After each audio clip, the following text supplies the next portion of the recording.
Hello बच्चों। जैसा कि आप लोग देख रहे होंगे कि इसमें जो आपका बताया गया है कि गति से संबंधित आपका पाठ आएगा, वह भी क्या रहेगा कि आप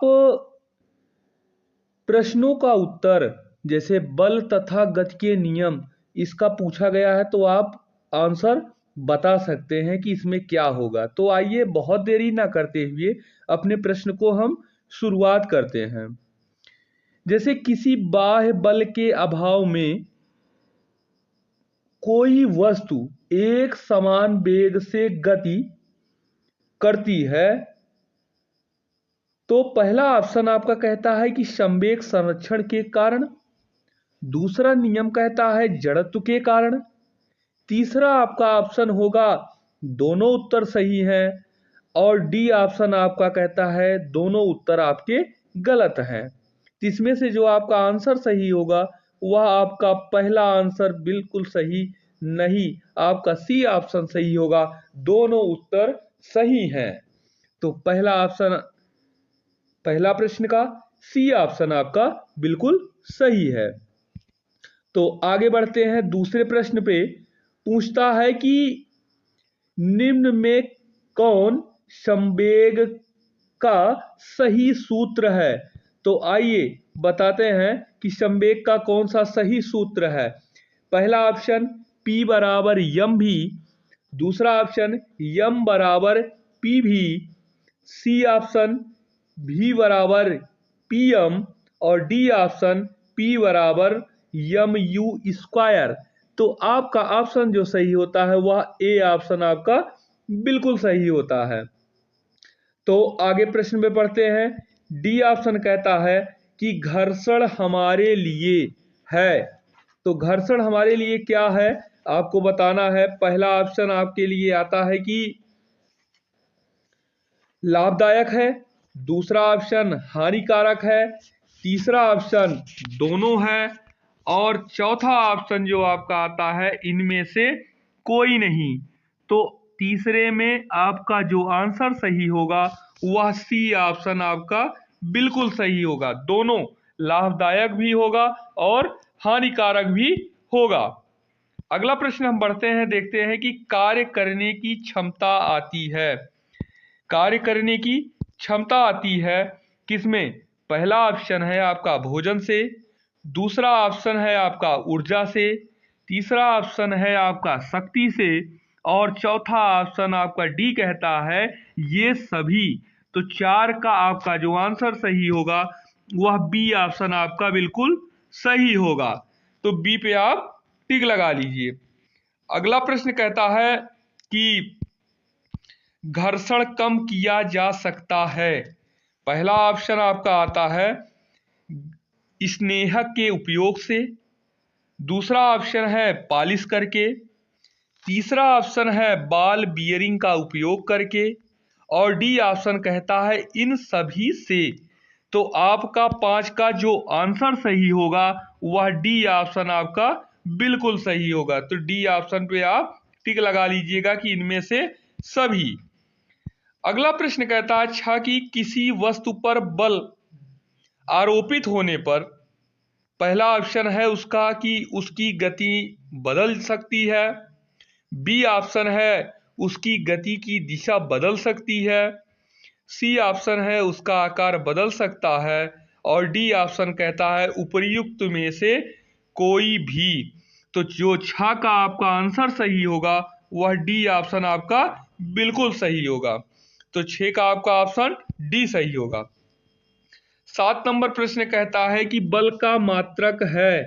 पहला ऑप्शन है जूल, दूसरा किलोग्राम मीटर प्रति सेकेंड स्क्वायर, सी ऑप्शन है मीटर प्रति सेकेंड स्क्वायर, और डी ऑप्शन है आपका मीटर प्रति सेकेंड। तो बहुत देरी ना करते हुए हम बताते हैं कि आपका 7वें का जो आंसर सही होगा वह बी ऑप्शन आपका बिल्कुल सही होगा। अगला प्रश्न बढ़ते हैं 8वें पे कि 1 किलोग्राम द्रव्यमान की वस्तु का भार होगा। तो आपका इसमें ऑप्शन दिया गया है 4। पहला ऑप्शन है 1 न्यूटन, दूसरा ऑप्शन आपका कहता है 9.08 न्यूटन, सी ऑप्शन आपका कहता है 9.8 न्यूटन और डी ऑप्शन कहता है 8.9 न्यूटन। तो इसमें आपका जो 8 का आंसर सही होगा वह सी ऑप्शन आपका बिल्कुल सही होगा। अगला प्रश्न बढ़ते हैं, देखते हैं 9वां प्रश्न कि किसी वस्तु का द्रव्यमान, किसी वस्तु का द्रव्यमान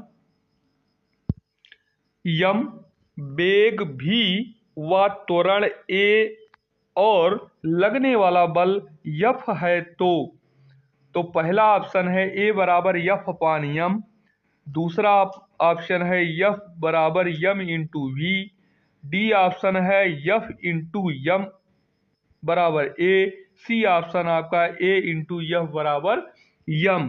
तो इसमें से जो आपका आंसर सही होगा इस पे आपको बताना है कि कौन सा ऑप्शन आपका होगा।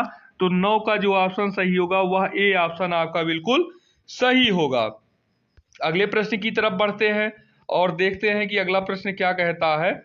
10 नंबर कि किसी वस्तु का द्रव्यमान यम, वेग v व त्वरण a है तो संवेग p होगा। पहला ऑप्शन आपका दिया गया है p बराबर यम इंटू ए, दूसरा ऑप्शन है p बराबर M into we, C option है p बराबर यम अपान v और डी ऑप्शन है p बराबर u अपान यम। तो इसमें से आपका जो आंसर सही होगा 10 में वह आपका बी ऑप्शन बिल्कुल सही होगा। अगला प्रश्न हम देखते हैं कि अगला प्रश्न क्या कहता है कि कोई वस्तु, अगला प्रश्न आपका कहता है कि कोई वस्तु अपनी स्थिर या गति की अवस्था में परिवर्तन नहीं कर सकती। पहला ऑप्शन है कि अपने द्रव्यमान के कारण, दूसरा ऑप्शन अपने भार के कारण, तीसरा ऑप्शन अपने त्वरण के कारण और डी ऑप्शन है अपने जड़त्व के कारण। तो आपका जो ऑप्शन सही होगा वह 11 का डी ऑप्शन आपका बिल्कुल सही होगा। अगला प्रश्न कहता है कि बल के परिमाण का परिकलन कर सकते हैं। तो पहला ऑप्शन इसमें आपका देता है न्यूटन के गति के प्रथम नियम के द्वारा, दूसरा है न्यूटन के गति के द्वितीय नियम द्वारा और सी ऑप्शन है कि न्यूटन के गति के तृतीय नियम द्वारा और डी ऑप्शन है उपर्युक्त तीनों के द्वारा। तो आपका 12 का जो आंसर सही होगा वह बी ऑप्शन आपका बिल्कुल सही होगा। 13 नंबर प्रश्न कहता है कि चलती बस से उतरने पर आगे की ओर गिरने की व्याख्या की जा सकती है। तो यह आप प्रश्न तो बिना विकल्प ही बताए आप हल कर सकते हैं कि न्यूटन के गति के प्रथम नियम के द्वारा। तो आप 13 का डी ए पे ऑप्शन आप टिक लगा सकते हैं।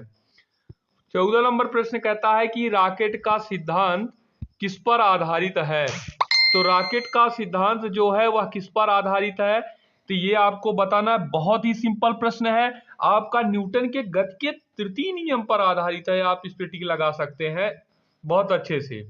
अगला प्रश्न कहता है कि 2 किलोग्राम की वस्तु में 3 मीटर प्रति सेकंड का त्वरण उत्पन्न करने के लिए बल चाहिए। तो इसको तो बहुत आसानी तरीके से आप हल कर सकते हैं कि क्या हो सकता है।